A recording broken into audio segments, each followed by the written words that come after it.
The Signal Oil program, The Whistler.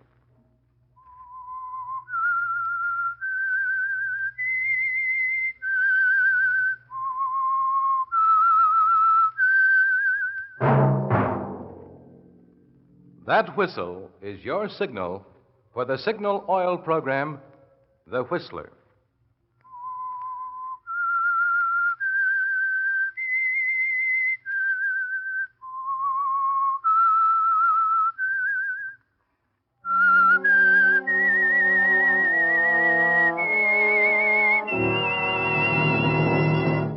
I am the Whistler, and I know many things, for I walk by night. I know many strange tales hidden in the hearts of men and women who have stepped into the shadows. Yes, I know the nameless terrors of which they dare not speak.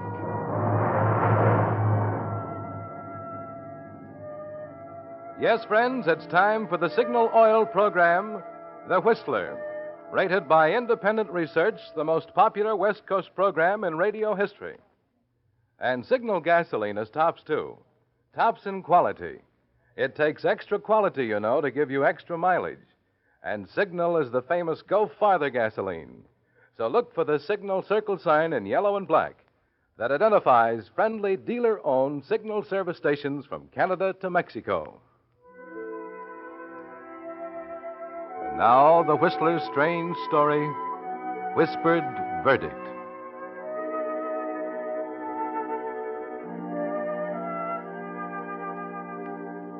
She sat at the big, shiny table, nervous, fighting a closed-in feeling that made it hard for her to breathe, sensing always the hundreds of eyes boring into the back of her head, the low, suspicious whisperings from the townsfolk in the spectators' gallery. And she knew that this time she couldn't shrug it off, that the chips were down, and she, Edith Glenby, was on trial for her life. The prosecution has established that not only did Edith Glenby have a motive for murdering her husband, but also an opportunity. Carl Glenby was killed with a knife, probably the bone-handled knife missing from the Glenby carving set. We are unable to produce that knife for the excellent reason that the murderer realized its importance and took especial pains to get rid of it. But the fact remains that Carl Glenby was killed with a knife. And you have all heard testimony stating Edith Glenby threatened to kill him in exactly that way. No, I didn't. That's a lie. Mrs. Glenby, this sort of thing won't help you. Well, I don't care. You can't let him say those things. I didn't threaten him. I didn't. When the defendant has regained control of herself, we will proceed with the summation.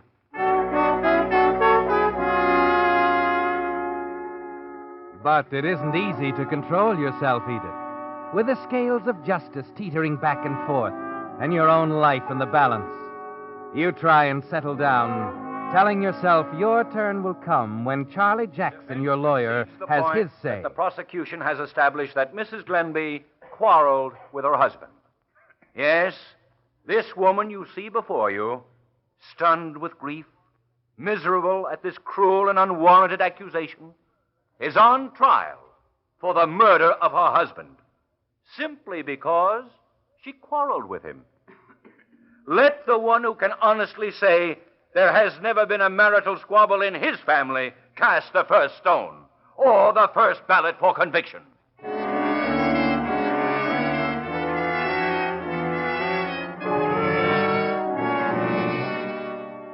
You were smart to retain Charlie Jackson, weren't you, Edith? His young, honest face, his candid eyes, the sincere delivery that's so important now as he sums up to the jury. And you were shrewd with Charlie, Edith, about that last quarrel. He knows just what he ought to know, nothing more.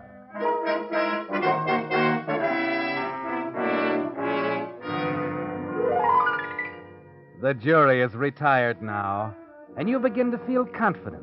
Manage to appear casual as you glance around at the spectators, the people Carl was so proud to introduce you to just a year ago, when he brought you to the big white house on Manfred Street as his bride. There's Andy, the gardener, sitting next to the cook, a plump, middle-aged Irish woman named Kate. That Mr. Jackson's a fine lawyer, Andy. He'll get her off. You wait and see. Oh, I do hope so, Kate. The poor woman. Look at her there, so pale and pitiful she is. And on the other side of the courtroom, John Felden, the executor of Carl Glenby's estate, muttering something to his wife, Agnes. I wish I knew what to make of that woman, Agnes. It's pretty simple to me. She married Carl for his money. When she found he wouldn't hold still for it, she put a knife in him. Well, I suppose that's for the jury to decide. Fortunately, though, I can make my own decision about the money.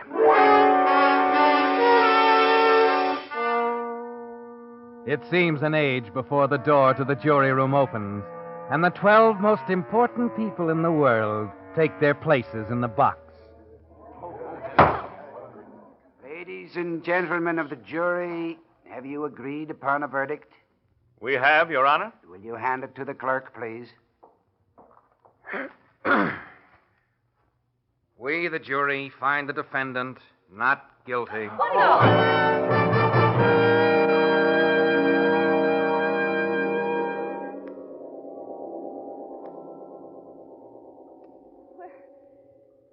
Where am I? In the judge's chambers, Mrs. Glenby. You collapsed when the verdict was announced.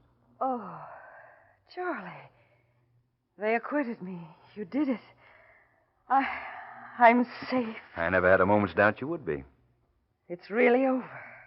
They can't try me again. No?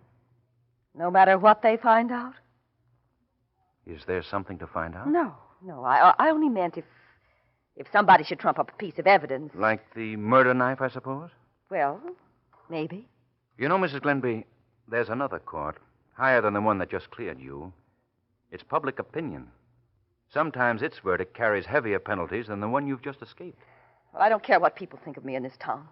You don't intend to stay here? After the way these yokels have treated me, the sooner I can sell the house and clear out, the better I'll like it. Under the circumstances, I think you're wise.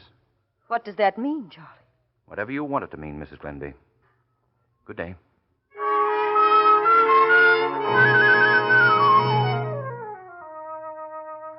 Well, Edith, you can tell from the set look on Charlie Jackson's face that now, for the first time since you came to him, he suspects the truth, that the woman he defended so ably was guilty. But it doesn't bother you now, does it? The things that really count are the real reasons you murdered your husband. The big white house, the fortune and gilt-edged securities, the insurance policies. And you know now that everything will depend on John Felden, Carl's executor. You're a widow now, Edith. A wealthy widow. The next evening when you arrive at John Felden's home, you're hoping he will understand that fact. Hello, Agnes. Good evening. Is your husband in? I'd like to talk to him about Carl's estate. Sit down, won't you? Thanks. John, Mrs. Glenby is here. Be there in a minute. Oh, thank you, Agnes. I'm sorry I didn't get a chance to speak to you after the trial. Don't apologize. I'm rather glad you didn't. Why, Agnes, what do you mean? I'm sorry. You may as well know how I feel. What do you mean? Well, Edith, I've lost a great deal of faith in the courts. Agnes, you can't possibly think I was guilty. Not after the It jury... isn't only what I think. It's what everybody thinks. It's all over town, Edith. If your innocence had been clearly established, so many people wouldn't feel that... Good evening. I only dropped in for a moment, John, to see how soon you could arrange for the sale of the house. You're very prompt. Apparently, you've lost confidence in the jury system, too. Perhaps. However, as executor of Carl's estate, I'm forced to treat your late husband's affairs as a matter of sound business, Mrs. Glenby. I'm aware of that. Good. Then you're also aware that all of his property, all of it, including the house, has been left in trust for you. A trust not lightly to be dissipated. That's for me to decide. As his I beneficiary... haven't finished. As you know, Carl and I had been friends for a great many years. At the time of your marriage, he drew up a trust agreement, which leaves the administration of his estate entirely up to my discretion. I intend to carry out his instructions to the letter. But where does that leave me? I've simply got to have There money. will be a stated amount coming to you on the first of every month. Ample for your needs here. You still think I killed him? I didn't say that. The man who killed my husband is still at large somewhere, John. He'll be caught sooner or later, and you'll be very sorry for what you've said. When that happens, you'll find me very ready to apologize, Mrs. Glenby. To put it bluntly, then, I don't get the money until you're... Until I'm completely convinced of your innocence. Exactly. Very well, John. I guess the next move is up to me.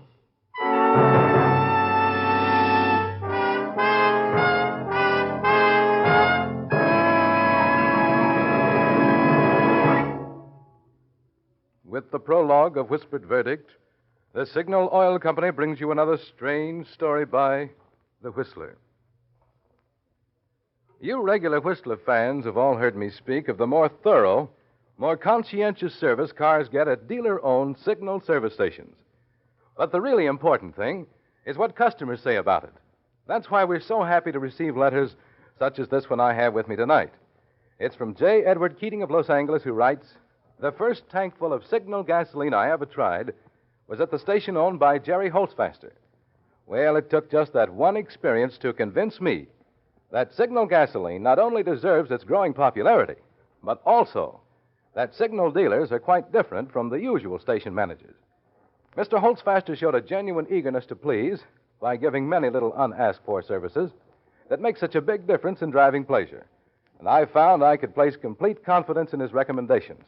Since then, although a change in location has placed me out of Jerry Holtzfaster's neighborhood, I gladly drive out of my way to get his kind of service, which means I'm a steady Signal customer and I like it."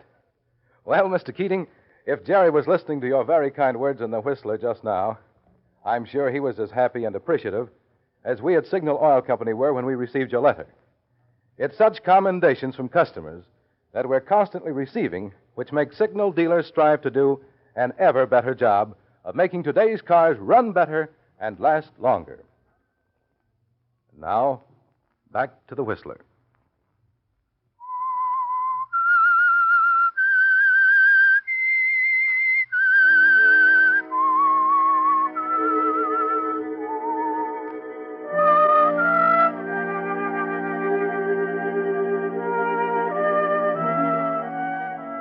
Well, Edith, it's taken a strange turn, hasn't it? You were so sure that the one thing that stood between you and the thing you killed for was the verdict of the jury. But there's another verdict. A whispered one voiced in the stores, in the churches, wherever the townspeople congregate. And you know until you're acquitted in the mind of your husband's executor, John Felden, your legacy is out of reach. So it's up to you, Edith. The next move is yours.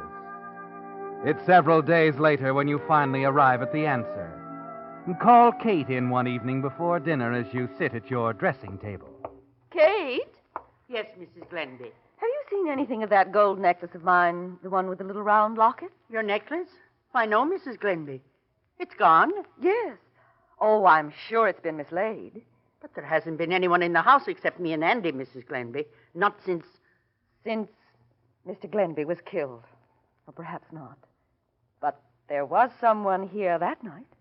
I didn't know anything was missing since the trouble. That is, except Mr. Glenby's wallet. If that man broke into the house to rob, he just might have taken along a piece of jewelry as well as the wallet. Of course, 'tis possible.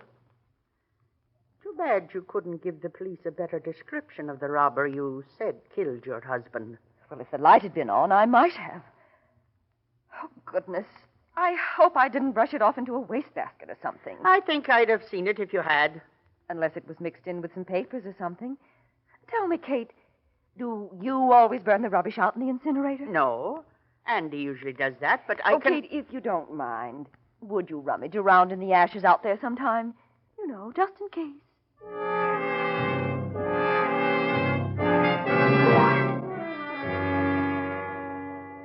It started, isn't it, Edith?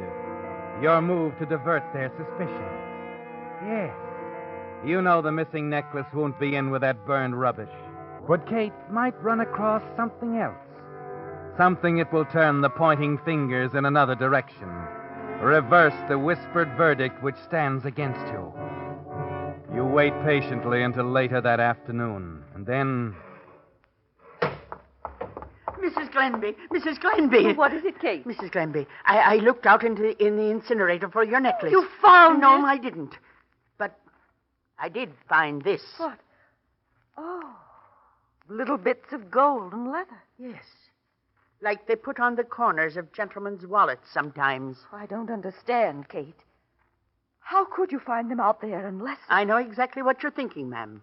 Mr. Glenby's wallet was the same kind of a gold binding. But if it was in our incinerator and if Andy usually does the burning, I know, ma'am. I could scarcely believe it myself. I've known Andy for 7 years. He wouldn't steal anything. Why, I'd sooner believe he stuck that carving knife into poor Mr. Glenby's back. Oh, it's simply unthinkable. Kate, we mustn't say anything about it. I know how unreasonable people can be, how unfair. I'd hate myself if they started to suspect Andy.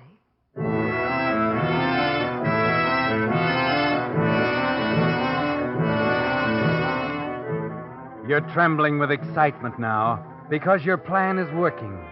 You said just enough to Kate, showed the right amount of surprise, then left her alone with her thoughts. You've something else to attend to now, Edith. The carving knife buried in the garden.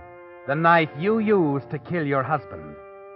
You slip outside to make certain that it's exactly where you left it, so that it'll be ready when you decide the time is right to plant it in Andy's room. You move down the gravel path toward the rose hedge, and then you stop and stare in disbelief. Here, at the very spot where you buried the knife, someone has been digging.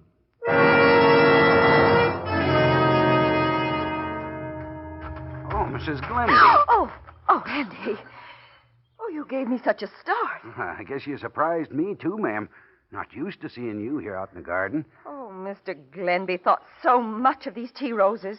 Goodness, who's been digging around them so? Oh, Goldie, I expect. That collie sometimes forgets where he's buried some old chunk of bone, so he goes hunting for it. Oh, but Andy, he shouldn't be rooting up Carl's favorite roses. I simply won't permit it. Well, I do the best I can to keep him out of them, Well, ma'am. you'll have to do more than that, I'm afraid. Why, it's a sacrilege. Andy, I'm afraid you'll just have to get rid of Goldie. Oh, now, ma'am. Mr. Glenby was fond of the dog. Well, I don't care, Andy. But, well, I don't expect you to put the animal out of the way yourself. You can take him to the veterinary. Have it done. Oh, I wish you wouldn't ask that, ma'am. I'm almighty fond of that collie myself, and I know Mr. Glenby wouldn't like it. You'll do as I say, Andy. My mind's made up. Here's some money for the vet. Oh, but, ma'am, 50? Ma'am, it won't cost $50, even Well, if... you can have it changed at the bank. It's all I have with me now. And I want this done right away, Andy. This instant. I won't have any more digging up of these roses. Understand?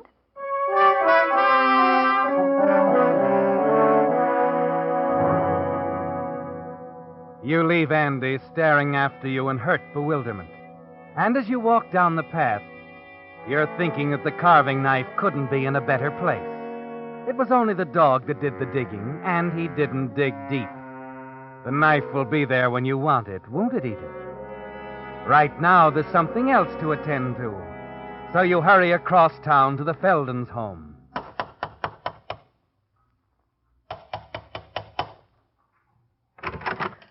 Oh, Mrs. Glenby. Agnes, I must talk to you. I need advice. I believe my husband has paid a salary to give you Look at this, Agnes. gold and bits of burnt leather. I don't understand. But they're the corners off Carl's wallet. The one he had when that robber killed him. Kate just found it in the ashes of our incinerator. Your incinerator? Who could have burned it there? Well, Kate blurted out that it must have been Andy. Of course, he's the only one on the place besides Kate and me, but I simply cannot The believe burnt that... wallet. Yes. If it had been Andy, that would account for nobody seeing any strangers near your house that night. Well, it would, yes. But Andy said he wasn't around either. Well, we haven't any proof, except these burned bits of leather. Still, I'm so distressed about it, Agnes. I wish I knew what to do. Kate thinks we ought to notify the police. I know she does. But Until there's something more definite, I'd hate to mix poor Andy up in this. He's been so faithful and all. I know. Look, why don't you let me call John at the bank? He won't be there now, but I can reach him later. Oh, would you ask John? I'm sure he'll know what to do. After all, it's to all our interests.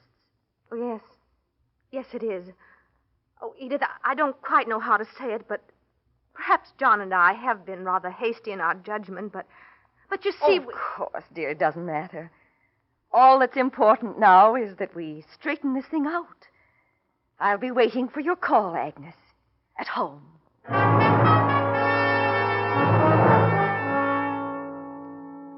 Yes, Edith. You'll be waiting for Agnes to call, to tell you John has decided that the only thing to do is notify the police. You're certain he'll do that. John Felden is such a cautious, practical man. And when he does give the word, you'll know that it's safe to hide the knife somewhere in Andy's room, that Andy won't have time to stumble across it himself before the police arrive. It's late when you return home, but Kate tells you no one has telephoned. She also tells you something else. Faith, and I'm glad you're home, ma'am. Seems like things are always coming up when folks are away. Well, what is it, Kate? The plumbers, ma'am. They were here while you was over to the Feldens. Plumbers? What for, Kate? I didn't send... Andy sent for 'em. Pipes in the garage are all clogged up. Well, he didn't say anything to me about it. Expect he had something else on his mind. Anyway, I didn't want to let them go ahead digging up the garden where the pipes go until they'd given you some idea what it would cost. Well, I should say not. I don't want people all over the place digging everything up. Well, that's just what I just said to him, ma'am, but you see, they... Oh, we'll talk about it later, Kate. Yes, ma'am. I think that's Mrs. Felden calling. Hello? Edith, I just talked to John. He's working late at the bank tonight. Oh, what does he think we should do? Well, he insists on calling the police right away. He wants them to make a search of Andy's things. Oh, Agnes, I hate to let them do that. They mustn't. I'd feel simply terrible But if you won't have a single thing to do with it, Edith. John is sending the officers entirely on his own responsibility because... Yes? Well, Andy came into the bank this afternoon with a very hangdog expression and asked to have a $50 bill changed. A $50 bill? That's a lot of money for Andy to be carrying. And John wondered if Carl had any 50s in his wallet that night, Agnes. Would you remember? No, I wouldn't. He carried large amounts of cash from time to time, but don't you fret about it. The police will find out. Oh, Agnes, can't we at least wait until Andy comes home? It doesn't seem right going into his room. Well, if they don't find anything, he may not even have to know, Edith. Now, you leave it all up to John. He knows the district attorney personally. Oh, I feel terrible about it, Agnes. I don't want to be here if they arrest him. If you don't mind, I'd like to come over and be with you. Come right ahead, Edith. I understand. But I'll leave right away. Yes, Edith, you'll leave right away. That is, after you take care of one more detail. The trap is all set for Andy, but now it must be baited. That part will be simple, won't it, Edith? All you have to do is get the knife from the spot where you buried it near the rose hedge and hide it in Andy's room. John Felden and the district attorney will do the rest. They'll fit the parts together. You know there won't be any doubt of Andy's guilt as you think of the district attorney's words in the courtroom. The murderer realized the importance of the knife, and because of that fact, took especial pains to get rid of it. That's all they need, isn't it, Edith? All they need to find the murderer is to find the person with a knife. Going out again, ma'am. Well, I have to run back to the Feldens for a few minutes, Kate. Oh? Now, let's see. Did I drive the car into the garage? I think you did, ma'am. Oh, yes. Well, I'll have to get it. And when Andy gets back, Kate, would you ask him to wait here in the house for me? I want to talk to him. Well, begging your pardon, ma'am, I don't think Andy'll be back. You don't? No. Well, but why, Kate? Why don't you think so? Something he said when he went away with Goldie, ma'am, the collie dog.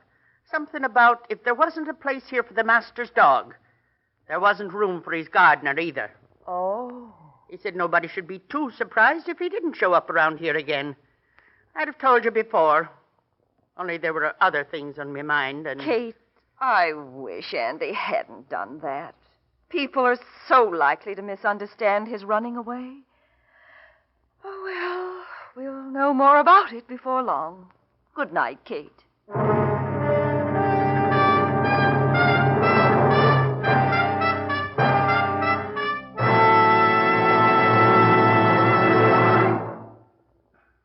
Whistler will return in just a moment with the strange ending to tonight's story. Meantime, a word to you drivers who want to be sure you're getting the tops in quality when you buy gasoline. Just consider the facts. The only way any gasoline can put superior performance into your car is by helping your motor run more efficiently. And when your motor runs more efficiently, naturally you get better mileage. So better quality in gasoline not only means better performance, but also better mileage. That's why we're so proud of Signal's good mileage. And it's why we say, to be sure of tops in gasoline quality, there are just two things to remember. One, it takes extra quality to go farther. And two, Signal is the famous Go Farther gasoline. Now, back to the Whistler.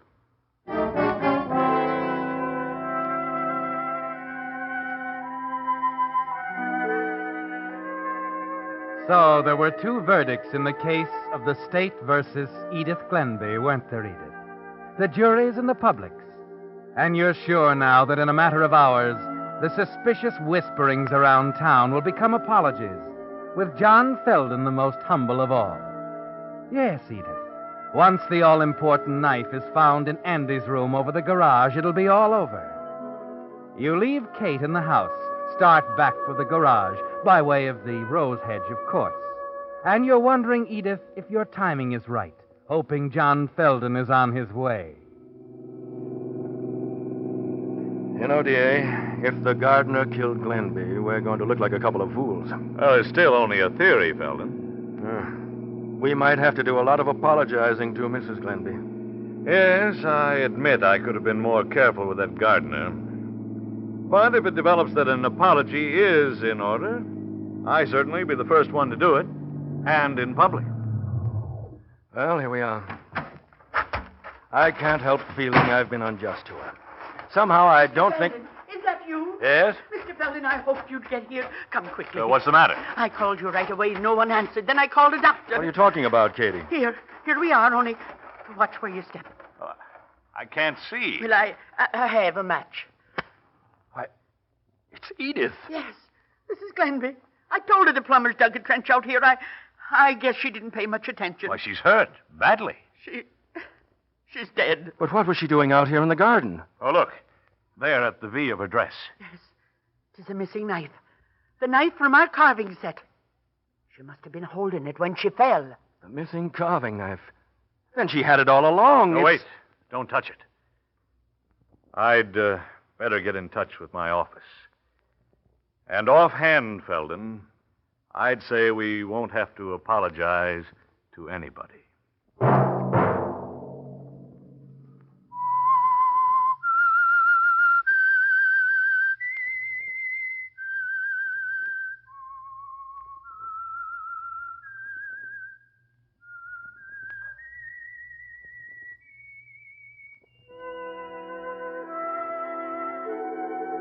Let that whistle be your signal for the Signal Oil program, The Whistler, each Wednesday at the same time, brought to you by the Signal Oil Company, marketers of Signal gasoline and motor oil and fine quality automotive accessories.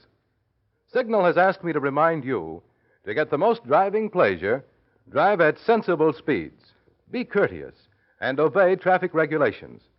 It may save a life, possibly your own.